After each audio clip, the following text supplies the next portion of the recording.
the night that changed everything. David and Mateo were brothers, only a year apart, but inseparable since childhood. They were raised in a small, humble home where their mother prayed every morning and every night. The sound of worship music filled the house, and Bible verses were written on sticky notes across the fridge and mirrors. God has a purpose for both of you, their mother would say, gently placing her hands on their heads before school. When they were younger, they believed it. They went to church, raised their hands during worship, and even talked about becoming pastors one day.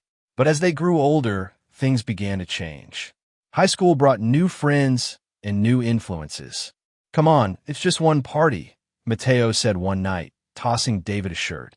"We're not kids anymore." David hesitated. He remembered his mother's voice, the scriptures, the conviction in his heart. But he pushed it aside. "Yeah, just one night," he replied. That one night became many. Soon, weekends were filled with loud music, flashing lights, alcohol, and crowds of people who didn't care about anything except having a good time. The brothers drifted further and further from the life they once knew. Prayer became rare, church became a memory, and God became distant. David and Mateo were now young men, fully immersed in a lifestyle of partying and drinking. They laughed it off. "We're just living life," Mateo would say, raising a bottle. But deep down, David sometimes felt an emptiness. A quiet voice inside him would whisper, "This isn't who you're supposed to be." He ignored it.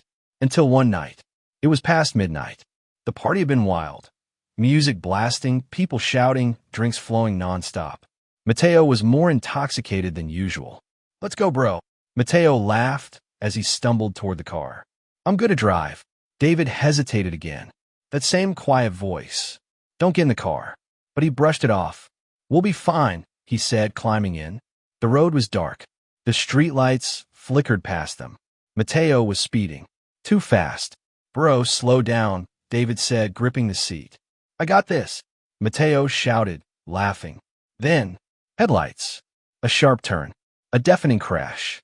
Metal twisted. Glass shattered. Everything went black. Sirens. Flashing lights. Paramedics shouting.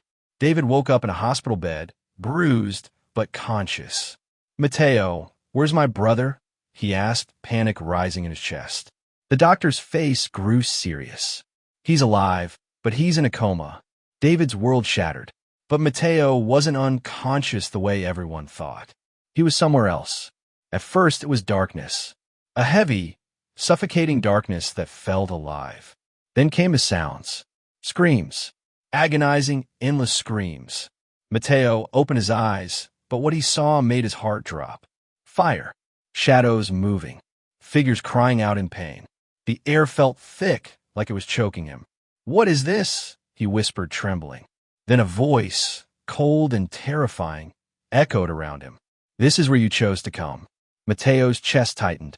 No, this isn't real," he said, backing away. But it was real. The screams grew louder.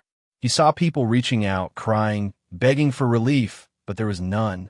The heat burned. The fear consumed him. And in that moment, every memory came flooding back. Every warning. Every prayer his mother prayed. Every time he ignored God. Every time he chose sin over truth. Tears poured down his face. "I messed up. I messed up," he cried. The darkness seemed to close in. He fell to his knees. "God, please," he shouted.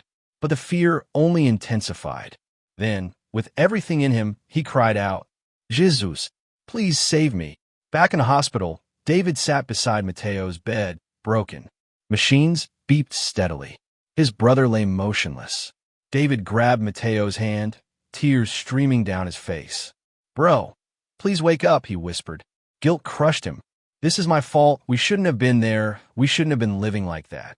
For the first time in years, David fell to his knees. He didn't care who was watching. "God, I'm sorry," he cried. "I turned my back on you. We both did, but please, please don't take my brother." His voice shook. "Jesus, I know you can hear me. Please save him. Give him another chance. I'll change. I promise. I'll come back to you. Just please don't let him die." Mateo was still on his knees, trembling.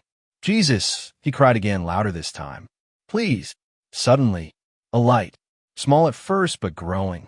The darkness began to tremble. The screams faded. The fire lost its power. Mateo looked up, shielding his eyes. The light was overwhelming, but it wasn't painful. It was peaceful, powerful, holy.